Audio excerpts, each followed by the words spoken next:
This segment of Now is brought to you by First Citizens, NGC, and the Unit Trust Corporation.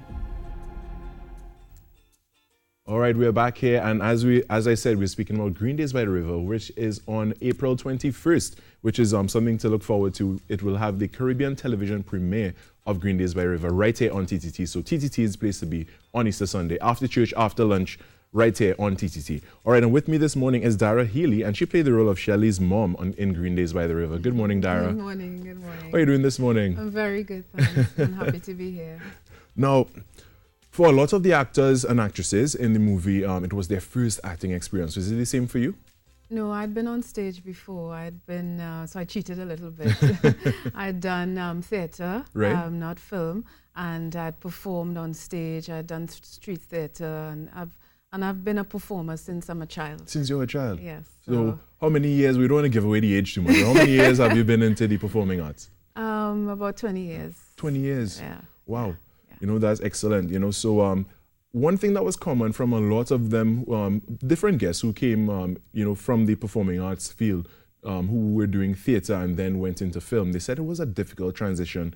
And, you know, it's something that always boggles my mind. Because for me, and Rishi could attest to this as well, when you're in front of people right in front of you and seeing live faces, you know, for me, it's a little more nerve-wracking than actually being in front of cameras. So how was it for you going from theatre into film? Well, I think one of the things that struck me, which I'd always heard about, is that you have to keep repeating your lines and you have right. long waits and so on. Yeah. But for me, it wasn't really a problem because I use the time to learn my lines, which right. So which was needed. So let me ask you a little question here. So you said you cheated a little bit, so you didn't prepare the lines before, and you would learn it on the set then. Sometimes don't tell Michael that.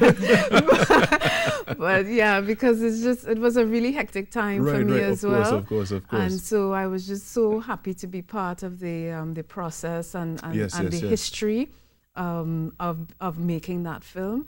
And then we had some sets were like far out in the country and so on. So you got to see a little more of Trinidad. Yeah. So it's a long drive, and you get there, and then you have to kind of come down, and then, you know, everybody talking to you, giving instructions. You have to go into makeup and all those things. So, right. But I thoroughly enjoyed the experience. And what was it like for you getting into character? Well, I did a lot of research into, I read the book again. I read the book, and I mean, I'd been familiar with Michael Anthony's work before.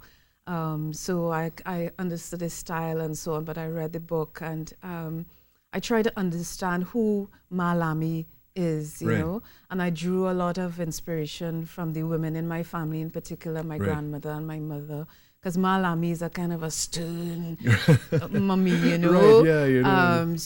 And she reminds me of that kind of woman who, she's from humble origins, but wants more for her family, wants more for her son, for her children, and so on. And also very spiritual.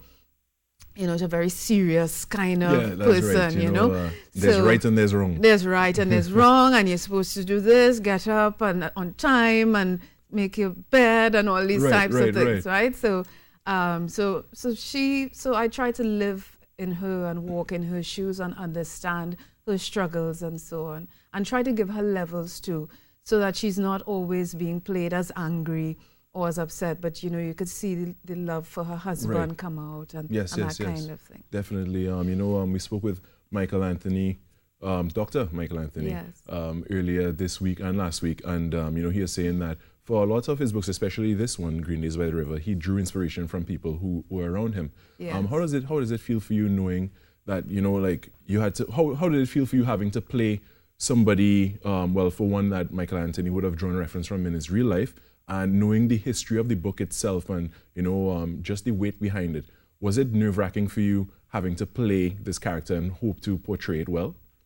Not really. I mean, it was more of an honor for me to be part of the experience. I wanted to do him proud. Right. Because he's also known me since I'm a little girl. So, so that was a little bit of pressure, you know. I wanted for him to look at the portrayal and not see Dara, but see the person, Malami. PC Malami. Yes, exactly. exactly. So that was in the back of my mind, and so therefore I really tried my best to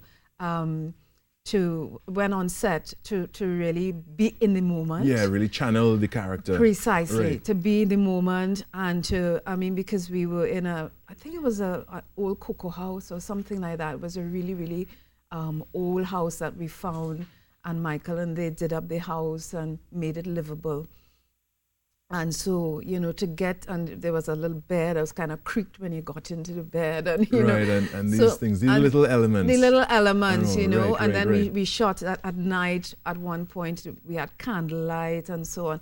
And so it was really to kind of get into the era as well, and to understand the context, the social context of the era as well. So it was all of those things that I tried to bring. Definitely. Well, Dara, I want to thank you so much for joining us this morning and sharing a little bit about who Malami is and who she is in the movie. For now, we're going to take a short break. This segment was sponsored by NGC as well as Charon's. So thank you very much to our sponsors and UTC as well.